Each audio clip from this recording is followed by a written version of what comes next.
हाँ जी, good afternoon जी। कल आपां कीता सीगा स्टार्ट अपना static versus dynamic routing algorithms.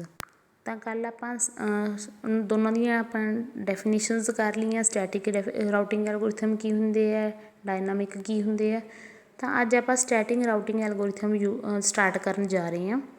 Static ਰਾਊਟਿੰਗ algorithm ਜਿਹਦੇ ਵਿੱਚ ਆਪਾਂ ਕਿਹਾ ਸੀ ਕਿ ਪਹਿਲੀਆਂ ਦੇ ਵਿੱਚ ਹੀ ਸਾਰੇ ਰਸਤੇ ਚੈੱਕ ਕੀਤੇ ਜਾਂਦੇ ਆ, ਬਟ ਚੂਜ਼ ਉਹ ਕੀਤਾ ਜਾਂਦਾ ਜਿਹਦੇ ਵਿੱਚ ਸ਼ੋਰਟੈਸਟ ਟਾਈਮ ਆਫ ਪੀਰੀਅਡ ਸ਼ੋਰਟੈਸਟ ਟਾਈਮ ਲੱਗੇ ਆਪਾਂ ਨੂੰ। ਜਿਹੜਾ ਪੀਰੀਅਡ ਆਫ ਟਾਈਮ ਹੈ ਸਭ ਤੋਂ ਸ਼ੋਰਟੈਸਟ ਹੋਵੇ ਉਹ ਆਪਾਂ ਚੂਜ਼ ਕਰ ਲੈਂਦੇ ਹਾਂ। ਤਾਂ ਫਸਟ ਵਨ ਆਪਣਾ ਹੈਗਾ ਸ਼ੋਰਟੈਸਟ ਪਾਥ ਰਾਊਟਿੰਗ। ਇਹਦੇ ਵਿੱਚ ਆਪਾਂ ਕਹਿੰਦੇ ਇੱਕ ਸਬਨੈਟ ਕ੍ਰੀਏਟ ਕਰਦੇ, ਇੱਕ ਗਰਾਫ ਬਣਾ ਲੈਂਦੇ ਹਾਂ ਕਿ ਕਿਸ ਮਤਲਬ ਇੱਕ ਜਿਹੜੀ ਲੋਕੇਸ਼ਨ ਤੋਂ ਅੱਗੇ ਜਾਣ ਲਈ ਕਿੰਨਾ ਆਪਾਂ ਨੂੰ ਟਾਈਮ ਲੱਗਦਾ, ਉਸ ਤੋਂ ਅੱਗੇ ਜਾਣ ਲਈ ਕਿੰਨਾ ਟਾਈਮ ਲੱਗਦਾ। ਉਸ ਤਰੀਕੇ ਇੱਕ ਗਰਾਫ ਬਣਾ ਲੈਂਦੇ ਹਾਂ ਤਾਂ ਉਹਨਾਂ ਨੂੰ ਲਾਈਨਸ ਦੇ ਨਾਲ ਹੈ ਜਿਹੜਾ ਕਨੈਕਟ ਕਰ ਲੈਂਦੇ ਹਾਂ। ਜਿਵੇਂ ਮੈਂ ਤਾਂ ਪਹਿਲਾਂ ਤੁਹਾਨੂੰ ਐਗਜ਼ਾਮਪਲ ਦੇ ਵਿੱਚ ਦਿਖਾ ਦਾਂ ਇਸ ਤਰੀਕੇ। ਦੇਖੋ ਜਿਹੜੇ ABCDEF ਹੈ ਇਹ ਆਪਣੇ ਮਸ਼ੀਨਸ ਹੈ, ਆਪਣੇ ਕੰਪਿਊਟਰਸ ਨੇ, ਆਪਣੇ ਸਟੇਸ਼ਨ ਨੇ। ਤਾਂ A ਨੂੰ ਜਿਵੇਂ B ਕੋਲ ਪਹੁੰਚਣ ਲਈ 1 ਨੈਨੋ ਸੈਕਿੰਡ ਲਗਾ ਕੇ ਚੱਲੋ, ਬਟ ਇਹ ਟਾਈਮ ਉਸ ਤੋਂ ਵੀ ਘੱਟ ਹੁੰਦਾ। ਉਹਦੀ A ਤੋਂ B ਤੱਕ ਪਹੁੰਚਣ ਲਈ 1 ਹੈ, A ਤੋਂ D ਤੱਕ ਪਹੁੰਚਣ ਲਈ 2 ਹੈ। ਜਿਹੜਾ ਇਹ ਵਾਲੀਆਂ ਲਾਈਨਸ ਦੇ ਇਹਨਾਂ ਦੀ ਨੰਬਰਿੰਗ ਦਿੱਤੀ, ਇਹਨਾਂ ਤੱਕ ਪਹੁੰਚਣ ਲਈ ਟਾਈਮ ਹੈ ਕਿ ਕਿੰਨਾ ਟਾਈਮ ਲੱਗੇਗਾ। ਤਾਂ ਫਿਰ ਅੱਗੇ ਆਪਾਂ ਇਹ ਕਰ ਰਹੇ ਸੀ ਸਟੈਟਿਕ ਦੇ ਵਿੱਚ ਸ਼ੋਰਟੈਸਟ ਪਾਥ ਰਾਊਟਿੰਗ ਦੇ ਵਿੱਚ ਸਾਰੀਆਂ ਨੋਡਸ ਦੇ ਵਿੱਚ ਉਹਨਾਂ ਨੂੰ ਆਪਣਾ ਟਾਈਮ ਦਿੱਤਾ ਹੁੰਦਾ ਕਿ ਇਸ ਨੋਡ ਤੋਂ ਇਸ ਤੱਕ ਜਾਣ ਲਈ ਕਿੰਨਾ ਟਾਈਮ ਲੱਗੇਗਾ, ਇਸ ਨੋਡ ਨੂੰ ਇਸ ਤੱਕ ਜਾਣ ਲਈ ਕਿੰਨਾ ਟਾਈਮ ਲੱਗੇਗਾ। ਨੋਡ ਆਪਾਂ ਇੱਥੇ ਕੰਪਿਊਟਰ ਨੂੰ ਹੀ ਬੋਲ ਰਹੇ ਹਾਂ ਤਾਂ ਕਨਫਿਊਜ਼ ਨਾ ਹੋ ਜਾਓ ਕਿ ਪਹਿਲਾਂ ਕੰਪਿਊਟਰ ਬੋਲ ਰਹੇ ਸੀ ਜਾਂ ਸਟੇਸ਼ਨ ਬੋਲ ਰਹੇ ਸੀ, ਹੁਣ ਨੋਡ ਕਿੱਥੋਂ ਆਇਆ। ਨੋਡ ਆਪਾਂ ਕੰਪਿਊਟਰ ਨੂੰ ਹੀ ਕਵਾਂਗੇ। ਤਾਂ ਇਹਦੇ ਵਿੱਚ ਸਾਰੇ ਆਪਾਂ ਨੂੰ ਉਹਨਾਂ ਦਾ ਟਾਈਮ ਦਿੱਤਾ ਹੁੰਦਾ, ਤਾਂ ਆਪਾਂ ਸਾਰੇ ਜਿਹੜੇ ਰਸਤੇ ਆ ਉਹ ਪਹਿਲੀਆਂ ਦੇ ਵਿੱਚ ਦੇਖ ਕੇ ਚੱਲਾਂਗੇ ਕਿ ਜੇ ਇੱਕ ਸਟੇਸ਼ਨ ਤੋਂ ਜਾਂ ਇੱਕ ਨੋਡ ਤੋਂ ਦੂਸਰੇ ਸਟੇਸ਼ਨ ਜਾਂ ਦੂਸਰੇ ਨੋਡ 'ਤੇ ਪਹੁੰਚਣਾ ਤਾਂ ਉਹਦੇ ਜਾਣ ਲਈ ਕਿੰਨੇ ਰਸਤੇ ਨੇ, ਉਹਨਾਂ 'ਤੇ ਕਿੰਨਾ ਕਿੰਨਾ ਟਾਈਮ ਲੱਗਦਾ। ਤਾਂ ਆਪਾਂ ਜਿਹੜਾ ਟਾਈਮ ਪਹਿਲਾਂ ਚੈੱਕ ਕਰਾਂਗੇ, ਜਿਹੜਾ ਆਪਾਂ ਨੂੰ ਘੱਟ ਟਾਈਮ ਲੱਗੂਗਾ ਉਹ ਰਸਤਾ ਆਪਾਂ ਪਹਿਲੀਆਂ ਦੇ ਵਿੱਚ ਹੀ ਸਾਰਾ ਸਿਲੈਕਟ ਕਰ ਲਾਂਗੇ ਕਿ ਇਹ ਨੋਡ ਰਸਤੇ 'ਚ ਆਉਣਗੇ ਅਤੇ ਆਪਾਂ ਇਸ ਨੋਡ ਤੋਂ ਜਾਣਾ ਗਾ। ਮਤਲਬ ਸਟੈਟਿਕ ਦੇ ਵਿੱਚ ਆਪਾਂ ਕੀਤਾ ਸੀ ਕਿ ਪਹਿਲੀਆਂ ਦੇ ਵਿੱਚ ਹੀ ਪੂਰਾ ਰਸਤਾ ਆਪਾਂ ਡਿਸਾਈਡ ਕਰ ਲੈਂਦੇ ਹੈ। ਜਿਹੜਾ ਫਿਰ ਰਸਤੇ ਦੇ ਵਿੱਚ ਜਾ ਕੇ ਆਪਾਂ ਚੇਂਜ ਨਹੀਂ ਕਰਦੇ, ਉਸੇ ਰਸਤੇ ਦੇ ਥਰੂ ਜਿਹੜਾ ਡੇਟਾ ਆਪਣਾ ਟਰਾਂਸਫਰ ਹੁੰਦਾ। ਸ਼ੋਰਟੈਸਟ ਪਾਥ ਲੱਭਦੇ ਆਪਾਂ ਕਿ ਜਿਹੜਾ ਸਟੇਸ਼ਨ ਸੈਂਡਰ ਤੋਂ ਰਿਸੀਵਰ ਤੱਕ ਦਾ ਸਭ ਤੋਂ ਛੋਟਾ ਪਾਥ ਹੋਵੇ ਉਹਨੂੰ ਆਪਾਂ ਚੂਜ਼ ਕਰਦੇ ਹਾਂ। ਇਹਦੇ ਲਈ ਆਪਾਂ ਸਭ ਤੋਂ ਪਹਿਲਾਂ ਇੱਕ ਐਲਗੋਰਿਥਮ ਕਰਦੇ ਹਾਂ ਡਿਜਕਸਟਰਾ ਐਲਗੋਰਿਥਮ। ਤੁਹਾਨੂੰ ਇਕੱਲਾ ਸਿੰਪਲ 5-6 ਨੰਬਰ ਦੇ ਵਿੱਚ ਡਿਜਕਸਟਰਾ ਐਲਗੋਰਿਥਮ ਵੀ ਆ ਸਕਦਾ ਕਿ ਡਿਫਾਈਨ ਡਿਜਕਸਟਰਾ ਐਲਗੋਰਿਥਮ। ਤਾਂ ਤੁਸੀਂ ਪਹਿਲਾਂ ਲਿਖੋਗੇ ਕਿ ਡਿਜਕਸਟਰਾ ਐਲਗੋਰਿਥਮ ਹੈ ਜਿਹੜਾ ਸ਼ੋਰਟੈਸਟ ਪਾਥ ਐਲਗੋਰਿਥਮ ਹੈ। ਸ਼ੋਰਟੈਸਟ ਪਾਥ ਲੱਭਣਾ ਹੋਵੇ ਜਦੋਂ ਆਪਾਂ 2 ਨੋਡਸ ਦੇ ਵਿੱਚ, ਤਾਂ ਆਪਾਂ ਡਿਜਕਸਟਰਾ ਐਲਗੋਰਿਥਮ ਯੂਜ਼ ਕਰਦੇ ਹਾਂ। ਡਿਜਕਸਟਰਾ ਐਲਗੋਰਿਥਮ ਦੇ ਵਿੱਚ ਆਪਾਂ ਜਿਹੜਾ ਇੱਕ ਤਰ੍ਹਾਂ ਦਾ ਟੇਬਲ ਬਣਾਉਣੇ ਜਾਂ ਇੱਕ ਤਰ੍ਹਾਂ ਦਾ ਨੈਟਵਰਕ ਨੂੰ 2 ਗਰੁੱਪਸ ਦੇ ਵਿੱਚ ਡਿਵਾਈਡ ਕਰਦੇ ਆ, ਪਰਮਾਨੈਂਟ ਅਤੇ ਟੈਂਪਰੇਰੀ। ਟੈਂਪਰੇਰੀ ਦੇ ਵਿੱਚ ਆਪਾਂ ਸਾਰੇ ਪਾਥ ਜਿਹੜੇ ਲਿਖਦੇ ਹਾਂ ਕਿ ਜੇਕਰ A ਤੋਂ C ਜਾਣਾ ਤਾਂ ਕਿਸ ਕਿਸ ਥਰੂ ਜਾਣਾ ਪਊਗਾ ਅਤੇ ਕਿੰਨਾ ਕਿੰਨਾ ਆਪਣਾ ਟਾਈਮ ਲੱਗੂਗਾ। ਜਾਂ A ਜਿਹਦੇ ਨਾਲ ਕਨੈਕਟ ਹੈ, A ਮੰਨ ਲਓ B ਅਤੇ C ਨਾਲ ਕਨੈਕਟ ਹੈ ਤਾਂ B ਤੱਕ ਜਾਣ ਲਈ ਕਿੰਨਾ ਟਾਈਮ ਹੈ, C ਤੱਕ ਜਾਣ ਲਈ ਕਿੰਨਾ ਟਾਈਮ ਹੈ, ਉਹ ਟੈਂਪਰੇਰੀ ਦੇ ਵਿੱਚ ਲਿਖਾਂਗੇ। ਅਤੇ ਪਰਮਾਨੈਂਟ 'ਚ ਉਹ ਲਿਖਾਂਗੇ ਜਿਹੜਾ ਆਪਾਂ ਚੂਜ਼ ਕਰ ਲਿਆ। ਮੰਨ ਲਓ ਆਪਾਂ ਨੂੰ A ਤੋਂ B ਤੱਕ ਜਾਣ ਲਈ 1 minute the time C, A ਤੋਂ C ਤੱਕ ਜਾਣ ਲਈ 2 ਦਾ ਟਾਈਮ ਸੀ। ਟੈਂਪਰੇਰੀ ਦੇ ਵਿੱਚ ਆਪਾਂ ਦੋਨੋਂ ਲਿਖਾਂਗੇ A ਅਤੇ C, B ਅਤੇ C। ਬਟ ਪਰਮਾਨੈਂਟ ਦੇ ਵਿੱਚ ਆਪਾਂ ਇਕੱਲਾ B ਲਿਖਾਂਗੇ ਜਿਹਦੇ ਵਿੱਚ ਆਪਾਂ ਚੂਜ਼ ਕਰ ਲਿਆ ਕਿ A ਤੋਂ B ਹੀ ਜਾਵਾਂਗੇ ਕਿਉਂਕਿ ਇਹਦੇ ਵਿੱਚ ਘੱਟ ਟਾਈਮ ਲੱਗ ਰਿਹਾ। ਫਿਰ ਅੱਗੇ ਆਪਾਂ ਦੇਖਾਂਗੇ ਕਿ B ਤੋਂ ਜਿਵੇਂ ਅੱਗੇ ਜਾਣ ਲਈ ਅਤੇ B ਤੋਂ ਜਿੰਨੇ ਰਸਤੇ ਖੁੱਲ੍ਹਦੇ ਆ ਉਹਦੇ ਵਿੱਚ ਕਿੰਨਾ ਟਾਈਮ ਲੱਗ ਰਿਹਾ, ਉਹਨਾਂ 'ਤੇ ਜਾਣ ਲਈ ਉਹ ਲਿਖਾਂਗੇ। ਇਸ ਤਰੀਕੇ ਆਪਾਂ ਅੱਗੇ ਕਰਾਂਗੇ। ਆਪਾਂ ਇਹ ਨਾ ਪਹਿਲਾਂ ਤਾਂ ਇਹਦਾ ਫਲੋ ਚਾਰਟ ਦੇਖੋ, ਫਿਰ ਆਪਾਂ ਇਹ ਐਗਜ਼ਾਮਪਲ ਤੋਂ ਸਮਝਾਂਗੇ। ਐਗਜ਼ਾਮਪਲ ਤੋਂ ਜ਼ਿਆਦਾ ਕਲੀਅਰ ਆਪਾਂ ਨੂੰ ਸਮਝ ਆਉਂਦਾ। ਦੇਖੋ ਇਹਦੇ ਵਿੱਚ ਹੈਗਾ ਪਹਿਲਾਂ ਆਪਾਂ ਸਟਾਰਟ ਕਰਦੇ ਹਾਂ। ਫਿਰ select the root node and move it to permanent. Root node ਦਾ ਦੇਖੋ ਸਿੱਧਾ ਪਰਮਾਨੈਂਟ ਦੇ ਵਿੱਚ ਆਊਗੇ, ਜਿਹਨੇ ਸੈਂਡ ਕੀਤਾ ਉਹਦਾ ਨੇਮ ਤਾਂ ਆਪਾਂ ਪਰਮਾਨੈਂਟ ਦੇ ਵਿੱਚ ਹੀ ਲਿਖਾਂਗੇ ਕਿ ਜੀ ਇਹਨੇ ਡੇਟਾ ਸੈਂਡ ਕੀਤਾ ਤਾਂ ਉਹ ਪਰਮਾਨੈਂਟ ਦੇ ਵਿੱਚ ਆ, ਉਹਨੂੰ ਟੈਂਪਰੇਰੀ 'ਚ ਲਿਖਣ ਦੀ ਲੋੜ ਹੀ ਨਹੀਂ ਆ।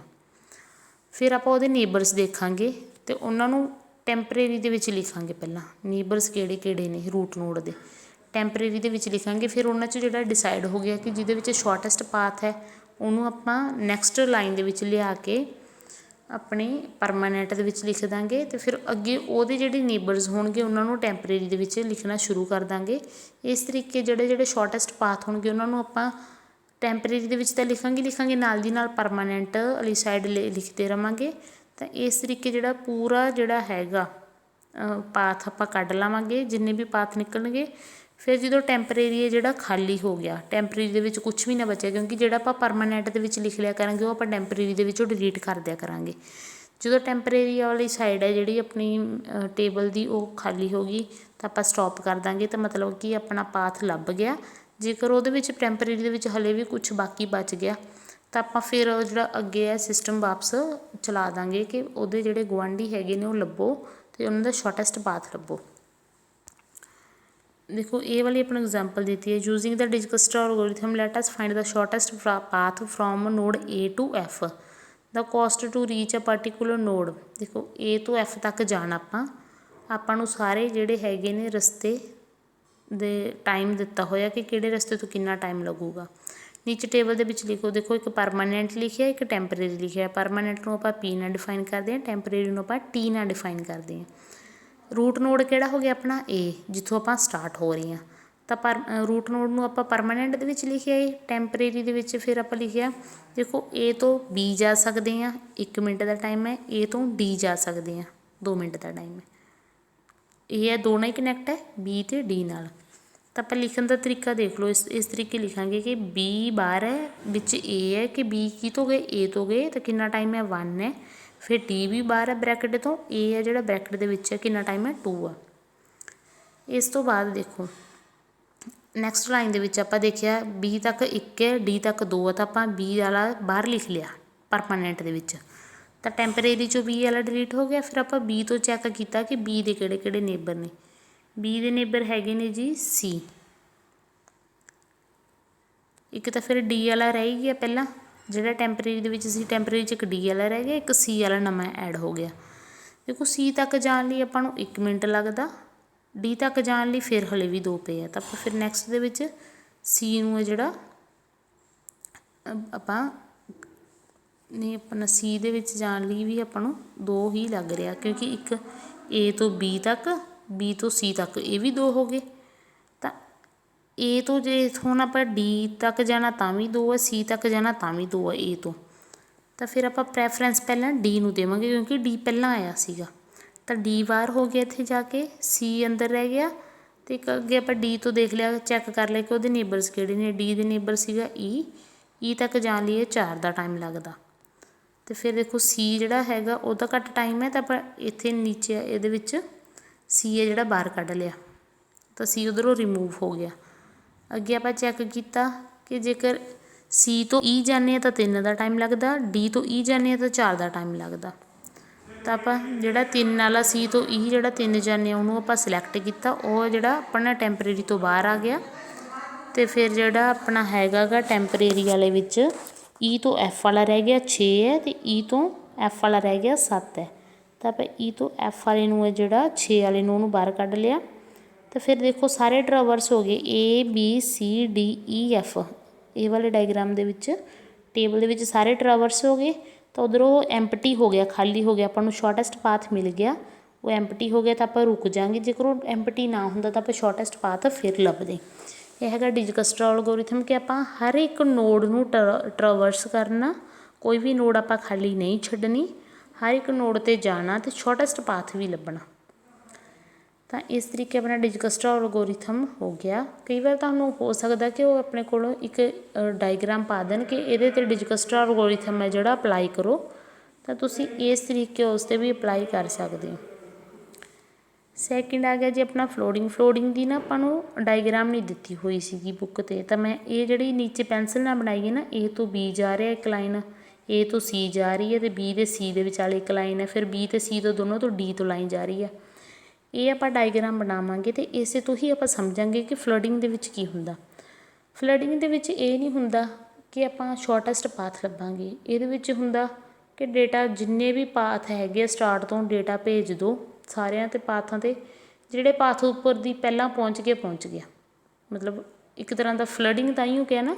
ਦੇਖੋ ਹੁਣ 2 ਰਸਤਿਆਂ ਵਿੱਚ ਦੀ ਆਪਾਂ ਡੇਟਾ ਭੇਜਤਾ, ਤਾਂ ਕਿਤੇ ਨਾ ਕਿਤੇ ਜਾ ਕੇ ਇੱਕ ਮਸ਼ੀਨ ਕੋਲ ਡੇਟਾ 2 ਵਾਰ ਹੋ ਜਾਊਗਾ, ਤਾਂ ਫਲੱਡ ਆਪਾਂ ਕਹਿੰਦੇ ਹੁੰਦੇ ਹਾਂ ਹੜ੍ਹ ਆ ਗਿਆ, ਤਾਂ ਉਸ ਕੋਲ ਤਾਂ ਉਸ ਡੇਟਾ ਦਾ ਇੱਕ ਤਰ੍ਹਾਂ ਦਾ ਹੜ੍ਹ ਹੀ ਆ ਗਿਆ ਕਿ ਉਹਦੇ ਕੋਲ 2 ਜਾਂ 2 ਤੋਂ ਵੱਧ ਵਾਰ ਡੇਟਾ ਪਹੁੰਚ ਗਿਆ। ਹੁਣ ਸਪੋਜ਼ ਕਰੋ ਆਪਾਂ ਏ ਤੋਂ ਆ ਜਿਹੜਾ ਡੇਟਾ ਭੇਜਿਆ ਬੀ ਕੋਲ ਵੀ ਭੇਜਤਾ, ਸੀ ਕੋਲ ਵੀ ਭੇਜਤਾ।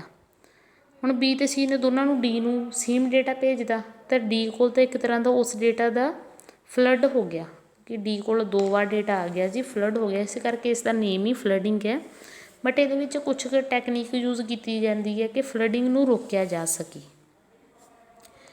ਇਹਦੇ ਵਿੱਚ ਮੈਂ ਤੁਹਾਨੂੰ ਕਰਵਾ ਰਹੀ ਹਾਂ, ਜਿਵੇਂ ਪਹਿਲਾਂ ਫਲੱਡਿੰਗ ਤਾਂ ਸਮਝ ਆ ਗਿਆ ਕਿ ਇਹਦੇ ਵਿੱਚ ਕੀ ਆਪਾਂ ਯੂਜ਼ ਕਰਦੇ ਮੈਥਡ ਕਿ ਏ ਤੋਂ ਜਿੰਨੇ ਰਸਤੇ ਜਾ ਰਹੇ ਨੇ, ਸੈਂਟਰ ਤੋਂ ਰੂਟ ਤੋਂ ਜਿੰਨੇ ਰਸਤੇ ਜਾ ਰਹੇ ਨੇ ਸਾਰੇ ਉੱਪਰ ਦੀ ਆਪਾਂ ਡੇਟਾ ਭੇਜਦਾ, ਅਤੇ ਅੱਗੇ ਜਿਵੇਂ ਜਿਵੇਂ ਰਸਤੇ ਉਹ ਅੱਗੇ ਅੱਗੇ ਡੇਟਾ ਭੇਜਦੇ ਜਾਣਗੇ ਅਤੇ ਰਿਸੀਵਰ ਤੱਕ ਡੇਟਾ ਪਹੁੰਚ ਜੂਗਾ। ਬਟ ਰਿਸੀਵਰ ਕੋਲ ਸੇਮ ਡੇਟਾ ਇੱਕ ਤੋਂ ਜ਼ਿਆਦਾ ਵਾਰ ਪਹੁੰਚ ਜੂਗਾ। ਉਸ ਨੂੰ ਖ਼ਤਮ ਕਰਨ ਲਈ ਆਪਾਂ ਇੱਕ ਹੂਪ ਕਾਊਂਟਰ ਲਾਉਂਦੇ ਹਾਂ। ਹੂਪ ਕਾਊਂਟਰ ਦੇ ਵਿੱਚ ਕੀ ਹੁੰਦਾ ਕਿ ਹੂਪ ਕਾਊਂਟਰ ਹਰ ਇੱਕ ਨੋਡ 'ਤੇ ਜਾ ਕੇ ਡਿਕਰੀਮੈਂਟ ਹੁੰਦਾ ਰਹਿੰਦਾ, ਘੱਟਦਾ ਰਹਿੰਦਾ, ਅਤੇ ਜਦੋਂ ਜਿਹੜਾ 0 ਹੋ ਗਿਆ ਜਿੱਥੇ ਜਾ ਕੇ ਉੱਥੇ ਮਤਲਬ ਆਪਾਂ ਰਿਸੀਵਰ ਕੋਲ ਡੇਟਾ ਪਹੁੰਚ ਗਿਆ। ਸਪੋਜ਼ ਆਪਾਂ ਪਹਿਲਾਂ ਏ ਨੇ ਡੇਟਾ ਭੇਜਿਆ, ਏ ਦਾ ਹੂਪ ਕਾਊਂਟਰ ਹੋਊਗਾ 2, ਏ ਨੇ ਬੀ ਨੂੰ ਵੀ ਭੇਜਦਾ ਅਤੇ ਏ ਨੇ ਸੀ ਨੂੰ ਵੀ ਭੇਜਦਾ, ਅਤੇ ਬੀ ਅਤੇ ਸੀ ਕੋਲ ਜਾ ਕੇ ਹੂਪ ਕਾਊਂਟਰ ਆਪਾਂ ਕਿਹਾ ਸੀ ਡਿਕਰੀਜ਼ ਹੋਊਗਾ ਹਰ ਵਾਰ, ਅਤੇ ਬੀ ਅਤੇ ਸੀ ਕੋਲ ਜਾ ਕੇ ਜਿਹੜਾ ਹੂਪ ਕਾਊਂਟਰ ਹੈ 1 1 ਹੋ ਗਿਆ। ਫਿਰ ਜੇਕਰ ਬੀ ਨੇ ਡੀ ਨੂੰ ਭੇਜਦਾ ਤਾਂ ਉਹਦੇ ਕੋਲ ਜਾ ਕੇ ਜਿਹੜਾ ਹੈਗਾ 0 ਹੋ ਗਿਆ। ਇਹ ਤਾਂ ਦੇਖੋ ਫਿਰ ਡੀ ਤੱਕ ਪਤਾ ਲੱਗ ਗਿਆ ਕਿ ਡੀ ਆਪਣਾ ਜਿਹੜਾ ਡੈਸਟੀਨੇਸ਼ਨ ਹੈ, ਜਿੱਥੇ 0 ਹੋ ਗਿਆ ਆਪਣਾ ਹੂਪ ਕਾਊਂਟਰ ਉਹ ਆਪਣਾ ਡੈਸਟੀਨੇਸ਼ਨ ਹੈ, ਅਤੇ ਉੱਥੇ ਜਿਹੜਾ ਸਟੋਪ ਕਰ ਜੂ। ਜਦੋਂ ਹੂਪ ਕਾਊਂਟਰ 0 ਹੋ ਗਿਆ ਤਾਂ ਡੈਸਟੀਨੇਸ਼ਨ ਹੈ ਜਿਹੜਾ ਵਾਪਸ ਅੱਗੇ ਕਿਸੇ ਨੂੰ ਡਾਟਾ ਸੈਂਡ ਨਹੀਂ ਕਰੂਗਾ, ਉੱਥੇ ਹੀ ਡਾਟਾ ਰਹਿ ਜੂ। ਹੁਣ ਇਹਦੇ ਵਿੱਚ ਇੱਕ ਪ੍ਰੋਬਲਮ ਇਹ ਰਹਿ ਗਈ ਕਿ ਹੂਪ ਕਾਊਂਟਰ ਜਦੋਂ ਬੀ ਨੇ ਡੀ ਨੂੰ ਭੇਜਿਆ ਤਾਂ ਵੀ 0 ਹੋ ਗਿਆ, ਜੇ ਸੀ ਡੀ ਨੂੰ ਵੀ ਭੇਜਦੇ ਤਾਂ ਵੀ 0 ਹੋਊਗਾ ਕਿਉਂਕਿ ਸੀ ਵੇਲੇ ਹੂਪ ਕਾਊਂਟਰ 1 ਸੀ। ਤਾਂ ਆਪਣੇ ਕੋਲ ਸਿਰਫ ਇੰਨੀ ਕੁ ਪ੍ਰੋਬਲਮ ਰਹਿ ਗਈ। ਪਹਿਲਾਂ ਆਪਣੀ ਇਹ ਵੀ ਪ੍ਰੋਬਲਮ ਸੀ ਕਿ ਡੈਸਟੀਨੇਸ਼ਨ 'ਤੇ ਪਹੁੰਚ ਕੇ ਵੀ ਡੇਟਾ ਡੈਸਟੀਨੇਸ਼ਨ ਹੈ ਜਿਹੜੀ ਅੱਗੇ ਭੇਜ ਸਕਦੀ ਸੀ, ਉਹ ਆਪਾਂ ਹੂਪ ਕਾਊਂਟਰ ਨਾਲ ਖ਼ਤਮ ਕਰਤੀ ਕਿ ਜਿੱਥੇ ਹੂਪ ਕਾਊਂਟਰ 0 ਹੋ ਗਿਆ ਉਹਨੇ ਡਾਟਾ ਅੱਗੇ ਨਹੀਂ ਭੇਜਣਾ, ਉੱਥੇ ਹੀ ਰੁਕ ਜਾਣਾ। ਹੁਣ ਸੈਕਿੰਡ ਮੈਥਡ ਆਪਾਂ ਇਹਦੇ ਵਿੱਚ ਯੂਜ਼ ਕਰਾਂਗੇ ਕਿ ਆਪਾਂ ਜਿਹੜਾ ਪੈਕੇਟ ਭੇਜਿਆ ਉਹਨੂੰ ਆਪਾਂ ਨੰਬਰਿੰਗ ਦੇ ਦਾਂਗੇ। ਮੰਨ ਲਓ ਏ ਨੇ ਜਿਹੜਾ ਬੀ ਨੂੰ ਪੈਕਟ ਭੇਜਿਆ ਸੀ ਉਹਦੀ ਨੰਬਰਿੰਗ ਵੀ 1 ਹੈ, ਬੀ ਨੇ ਸੀ ਨੂੰ ਏ ਨੇ ਸੀ ਨੂੰ ਭੇਜਿਆ ਸੀ ਉਹ ਵੀ ਨੰਬਰ 1 ਹੈ। ਸੇਮ ਡੇਟਾ ਭੇਜਿਆ ਸੀ ਤਾਂ ਉਹਦਾ ਨੰਬਰ ਵੀ ਸੇਮ ਹੋਊਗਾ। ਏ ਨੇ ਬੀ ਨੂੰ 1 ਨੰਬਰ ਦਾ ਪੈਕਟ ਭੇਜਿਆ, ਏ ਨੇ ਸੀ ਨੂੰ ਵੀ 1 ਨੰਬਰ ਦਾ ਭੇਜਿਆ, ਤਾਂ ਹੁਣ ਬੀ ਹੈ ਜਿਹੜਾ ਉਹ ਚੈੱਕ ਕਰੂਗਾ ਕਿ ਸੀ ਕੋਲ 1 ਨੰਬਰ ਦਾ ਡੇਟਾ ਹੈ। ਜਦੋਂ ਉਹਨੇ ਵੇਖਿਆ ਵੀ ਹਾਂ ਇਹਦੇ ਕੋਲ 1 ਨੰਬਰ ਦਾ ਪੈਕਟ ਹੈ ਤਾਂ ਬੀ ਸੀ ਨੂੰ ਸੈਂਡ ਕਦੇ ਨਹੀਂ ਕਰੂਗਾ। ਫਿਰ ਜੇਕਰ ਬੀ ਨੇ ਡੀ ਨੂੰ ਸੈਂਡ ਕਰਤਾ 1 ਨੰਬਰ ਦਾ ਡੇਟਾ, ਡੀ ਕੋਲ ਪਹੁੰਚ ਗਿਆ, ਤਾਂ ਸੀ ਹੈ ਜਿਹੜਾ ਉਹ ਫਿਰ ਸੈਂਡ ਕਰਨ ਤੋਂ ਪਹਿਲਾਂ ਚੈੱਕ ਕਰੂ ਕਿ ਡੀ ਕੋਲ 1 ਨੰਬਰ ਦਾ ਡੇਟਾ ਨਹੀਂ ਆਇਆ। ਜੇਕਰ ਨਹੀਂ ਆਇਆ ਤਾਂ ਸੀ ਸੈਂਡ ਕਰ ਦੂਗਾ। ਜੇਕਰ ਡੀ ਨੇ ਕਿਹਾ ਕਿ 1 ਨੰਬਰ ਦਾ ਪੈਕਟ ਮੇਰੇ ਕੋਲ ਪਹੁੰਚ ਗਿਆ ਤਾਂ ਸੀ ਹੈ ਜਿਹੜਾ ਸੈਂਡ ਨਹੀਂ ਕਰੂਗਾ। ਇਹ ਆਪਣਾ ਸੀਗਾ ਫਲੋਡਿੰਗ। ਥਰਡ ਆਪਣਾ ਥਰਡ ਅਤੇ ਲਾਸਟ ਹੈ ਆਪਣਾ ਫਲੋ ਬੇਸਡ ਰਾਊਟਿੰਗ। ਸਟੈਟਿੰਗ ਦੇ ਵਿੱਚ 3 ਹੀ ਹੈਗੇ ਨੇ, ਇੱਕ ਸ਼ੋਰਟੈਸਟ ਪਾਥ ਉਹਦੇ ਵਿੱਚ ਆਪਾਂ ਡਿਜਕਸਟਰਾ ਐਲਗੋਰਿਥਮ ਯੂਜ਼ ਕਰਦੇ ਹਾਂ, ਨੈਕਸਟ ਹੈ ਫਲੱਡਿੰਗ, ਅਤੇ ਥਰਡ ਹੈ ਫਲੋ ਬੇਸਡ ਰਾਊਟਿੰਗ। ਇਹਦੇ ਵਿੱਚ ਆਪਾਂ ਦੇਖੋ ਕੀ ਇੱਕ ਤਾਂ ਫਲੱਡਿੰਗ ਬੇਸਡ ਰਾਊਟਿੰਗ ਦੇ ਵਿੱਚ ਇੱਕ ਤਾਂ ਆਪਣਾ ਨੈਟਵਰਕਿੰਗ ਹੁੰਦੀ ਹੈ, ਇੱਕ ਟੋਪੋਲੋਜੀ ਇਹਦੇ ਵਿੱਚ ਯੂਜ਼ ਹੁੰਦੀ ਹੈ। ਦੇਖੋ ਹੁਣ ਏ ਬੀ ਜੀ ਈ ਇਹ ਰਿੰਗ ਟੋਪੋਲੋਜੀ ਦੇ ਵਿੱਚ ਕਨੈਕਟ ਨੇ, ਈ ਐਫ ਜਿਹੜੇ ਬੱਸ ਟੋਪੋਲੋਜੀ ਦੇ ਵਿੱਚ ਕਨੈਕਟ ਨੇ, ਐਫ ਸੀ ਡੀ ਐਚ ਜਿਹੜੇ ਰਿੰਗ ਟੋਪੋਲੋਜੀ ਦੇ ਵਿੱਚ ਫਿਰ ਕਨੈਕਟ ਨੇ। ਮੰਨ ਲਓ ਏ ਨੇ ਆਪਣਾ ਸੀ ਨੂੰ ਡੇਟਾ ਭੇਜਣਾ, ਤਾਂ ਬਟ ਇਹਦੇ ਵਿੱਚ ਫਲੋ ਬੇਸ ਚੈੱਕ ਕੀਤਾ ਜਾਂਦਾ ਕਿ ਬੀ ਕੋਲ ਨਾ ਜ਼ਿਆਦਾ ਫਲੋ ਹੋ ਗਿਆ, ਬੀ ਕੋਲ ਡੇਟਾ ਹੀ ਇੰਨਾ ਪਿਆ ਅੱਗੇ ਸੈਂਡ ਕਰਨ ਵਾਲਾ ਕਿ ਉੱਧਰ ਦੇ ਵਿੱਚ ਟਰੈਫਿਕ ਜ਼ਿਆਦਾ ਹੋ ਗਿਆ ਬੀ ਵਾਲੀ ਸਾਈਡ ਤੋਂ। ਤਾਂ ਇਹਦੇ ਵਿੱਚ ਟਾਈਮ ਨਹੀਂ ਚੈੱਕ ਹੁੰਦਾ, ਜੇ ਨਾ ਹੀ ਤਾਂ ਇਹ ਚੈੱਕ ਹੋਵੇ ਕਿ ਰਸਤਾ ਜ਼ਿਆਦਾ ਲੰਮਾ। ਟਾਈਮ ਤਾਂ ਦੇਖੋ ਚੈੱਕ ਕਰ ਲਾਂਗੇ ਤਾਂ ਬੀ ਸਾਈਡ ਆਪਾਂ ਨੂੰ ਹੋਰ ਵੀ ਵੱਧ ਟਾਈਮ ਲੱਗੂ ਕਿਉਂਕਿ ਬੀ ਕੋਲ ਟਰੈਫਿਕ ਹੀ ਬਹੁਤ ਜ਼ਿਆਦਾ ਡੇਟਾ ਦਾ। ਤਾਂ ਇਹਦੇ ਵਿੱਚ ਰਸਤਾ ਨਹੀਂ ਆਪਾਂ ਇਹ ਕਹਿ ਸਕਦੇ ਕਿ ਲੰਮਾ ਰਸਤਾ ਨਹੀਂ ਲੈਣਾ, ਸ਼ੋਰਟੈਸਟ ਹੀ ਲੈਣਾ। ਜਿਹੜਾ ਜਿੱਥੋਂ ਦੀ ਆਪਾਂ ਨੂੰ ਟਰੈਫਿਕ ਨਹੀਂ ਮਿਲਦਾ ਆਪਾਂ ਉੱਥੋਂ ਦੀ ਡੇਟਾ ਭੇਜ ਦਾਂਗੇ ਭਾਵੇਂ ਰਸਤਾ ਲੰਬਾ ਹੀ ਹੋਵੇ। ਫਲੋ ਬੇਸ ਹੈ ਕਿ ਆਪਾਂ ਨੂੰ ਫਲੋ ਨਹੀਂ ਚਾਹੀਦਾ ਡਾਟਾ ਦਾ, ਮਤਲਬ ਟਰੈਫਿਕ ਨਹੀਂ ਚਾਹੀਦਾ ਆਪਾਂ ਨੂੰ ਡਾਟਾ ਦਾ, ਰਸਤਾ ਭਾਵੇਂ ਲੰਬਾ ਹੀ ਹੋਵੇ। ਇਹਦੇ ਵਿੱਚ ਆਪਾਂ ਐਗਜ਼ਾਮਪਲ ਲੈ ਕੇ ਚੱਲਾਂਗੇ ਕਿ ਏ ਨੇ ਸੀ ਨੂੰ ਭੇਜਣਾ ਤਾਂ ਫਿਰ ਵੈਸੇ ਤਾਂ ਸਿੱਧਾ ਰਸਤਾ ਸੀ, ਏ ਬੀ ਨੂੰ ਸੈਂਡ ਕਰੂਗਾ, ਬੀ ਸੀ ਨੂੰ ਕਰੂਗਾ, ਬਟ ਬੀ 'ਤੇ ਇਹਨਾਂ ਨੇ ਆਪਾਂ ਨੂੰ ਕੰਡੀਸ਼ਨ ਦਿੱਤੀ ਹੈ ਕਿ ਬੀ ਕੋਲ ਟਰੈਫਿਕ ਬਹੁਤ ਜ਼ਿਆਦਾ ਹੈਗਾ, ਉਹਨਾਂ ਕੋਲ ਡੇਟਾ ਸੈਂਡ ਕਰਨ ਵਾਲਾ ਬਹੁਤ ਪਿਆ, ਉੱਥੋਂ ਦੀ ਡੇਟਾ ਜਿਹੜਾ ਛੇਤੀ ਟਰਾਂਸਫਰ ਨਹੀਂ ਹੋ ਸਕਦਾ। ਤਾਂ ਆਪਾਂ ਫਿਰ ਪਾਥ ਕੀ ਚੂਜ਼ ਕਰਾਂਗੇ, ਏ ਜੀ ਈ ਐਫ ਸੀ। ਇਹ ਵਾਲਾ ਪਾਥ ਆਪਾਂ ਯੂਜ਼ ਕਰਾਂਗੇ ਤਾਂ ਇੱਧਰ ਦੀ ਆਪਾਂ ਨੂੰ ਭਾਵੇਂ ਰਸਤਾ ਲੰਬਾ ਪਿਆ ਬਟ ਆਪਾਂ ਨੂੰ ਟ੍ਰੈਫਿਕ ਨਹੀਂ ਮਿਲਿਆ ਤਾਂ ਜਿਹੜਾ ਡੇਟਾ ਆਪਣਾ ਉਸੇ ਟਾਈਮ 'ਤੇ ਜਿਹੜਾ ਡਿਲੀਵਰ ਹੋ ਜਾਊਗਾ। ਤਾਂ ਸਟੈਟਿਕ ਦੇ ਵਿੱਚ ਇਹ ਸੀ ਕਿ ਆਪਾਂ ਪਹਿਲੀਆਂ ਦੇ ਵਿੱਚ ਹੀ ਸੈਂਡ ਕਰਨ ਤੋਂ ਪਹਿਲੇ ਸਾਰੇ ਰਸਤੇ ਚੈੱਕ ਕਰ ਲੈਂਦੇ ਹਾਂ, ਪੂਰਾ ਰਸਤਾ ਆਪਾਂ ਫਿਕਸ ਕਰ ਦਿੰਦੇ ਹਾਂ, ਉਸ ਰਸਤੇ ਦੇ ਵਿੱਚ ਕੋਈ ਵੀ ਚੇਂਜਸ ਨਹੀਂ ਆ ਸਕਦੇ ਜਿੰਨਾ ਚਿਰ ਆਪਣਾ ਪੈਕੇਟ ਡੈਸਟੀਨੇਸ਼ਨ 'ਤੇ ਨਹੀਂ ਪਹੁੰਚਦਾ।